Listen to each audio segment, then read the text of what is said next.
जोहार रांची पब्लिक खबर रांची में आप सभी का स्वागत है। सुप्रभात। पेश है आज की कुछ प्रमुख खबरें। आज हम रांची और झारखंड से जुड़ी हालिया खबरों पर बात करेंगे और ख़ास तौर पर राज्य कैबिनेट के कुछ अहम फैसले हुए हैं, उन पर गहराई से नज़र डालेंगे।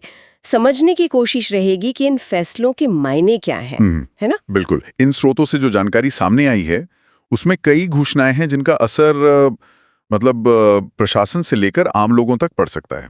चलिए एक एक कर इन्हें देखते हैं। तो सबसे पहले वो जो कैबिनेट का एक बड़ा फैसला है, झारखंड प्लेटफॉर्म आधारित गिग वर्कर्स विधेयक 2025, इसे मंजूरी मिल गई है।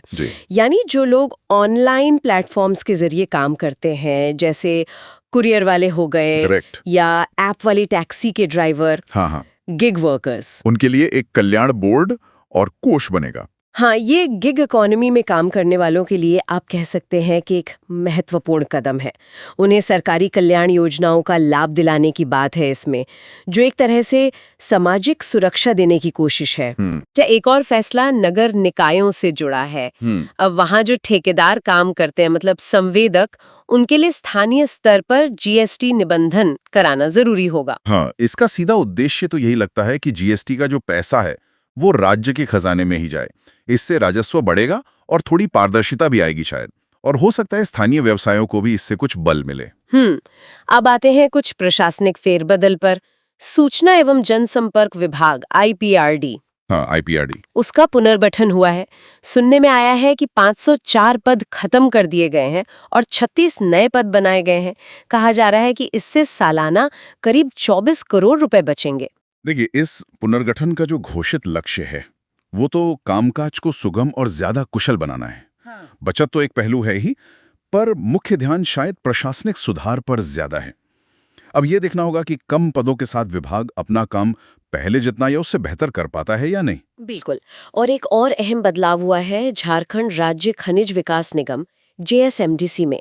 अब कोई राजनीतिक हस्ती इसके अध्यक्ष या प्रबंध निदेशक नहीं बन पाएंगे। हाँ, ये बड़ा बदलाव है।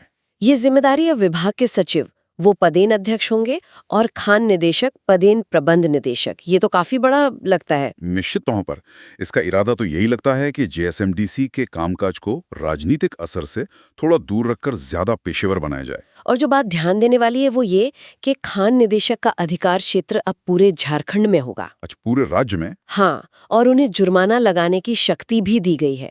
तो इससे उम्मीद की जा सकती है कि राज्य भर में जो अवैध खनन की समस्या है उस पर नियंत्रण लगाने के प्रयासों को कुछ बल मिलेगा। ये तो महत्वपूर्ण है। अच्छा, कैबिनेट ने कुछ और जरूरी मंजूरियां भी दी हैं, जैसे पाकुड़ बरहरवा मुख्य सड़क को चौड़ा और मजबूत करने के लिए करीब 40 करोड़ से ज्यादा रुपए।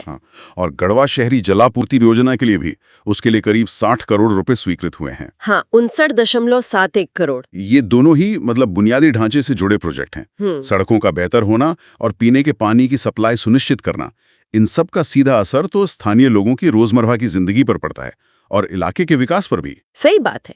शिक्षा के क्षेत्र में भी एक खबर है। बोकारो और गुड्डा में जो नए सरकारी इंजीनियरिंग कॉलेज बन रहे हैं, उनके लिए शिक्षक और कर्मचारियों के काफी पद बनाए गए हैं। हर कॉलेज में 200 से ज्यादा।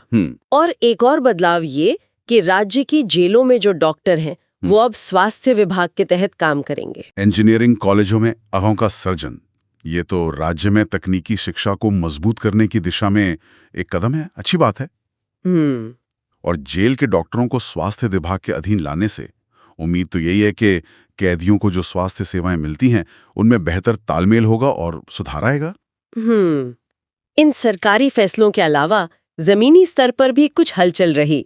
रांची विश्वविद्यालय के लॉ इंस्टीट्यूट ने दलादली में मुफ्त कानूनी सलाह के लिए कैंप लगाया था।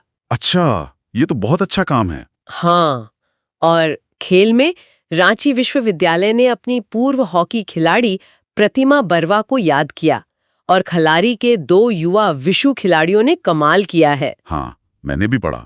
घनश्याम उरांव ने स्वर्ण और वंदना कुमारी ने कांस्य जीता है राष्ट्रीय स्तर पर। बिल्कुल, उनका स्वागत भी हुआ। ये अच्छी खबरें हैं।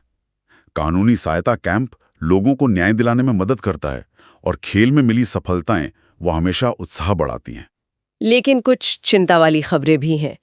चतरा में एक दुकान में हाइवा घुस गया, बड़ा हादसा। अरे बाप रे। और लोहरदगा में बिजली का खंभा गिरने से एक युवक की जान चली गई। रांची मेदिनी नगर रोड पर भी हादसा हुआ।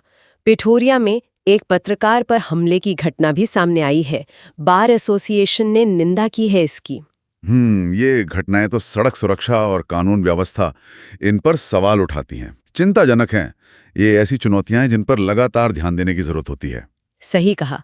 साथ ही रातों में बारिश के बाद जल जमाव और अधूरी सड़क की समस्या, ये भी लोगों के लिए परेशानी का सबब बनी हुई है। हाँ, जल जमाव ये दिखाता है कि शहरी बुनियादी ढांचे का रखरखाव कितना अहम है, खासकर बारिश के मौसम में। और हाँ, कुछ दूसरी खबरें भी थीं, जैसे नई गाड़ियों का लॉन्च, कहीं बिजली कटौती की सूचना और ट्रेनों में अतिरिक्त कोच लगना वगैरह। जी दुर्घटनाओं और जल जमाव जैसी समस्याएं भी मौजूद हैं। बिल्कुल। ये फैसले और बदलाव महत्वपूर्ण तो हैं, लेकिन असली बात तो इनके जमीनी क्रियान्वयन में। आगे ये देखना होगा कि नीतियां कितनी प्रभावी ढंग से लागू होती हैं और लोगों के जीवन पर इनका वास्तविक असर क्या होता है।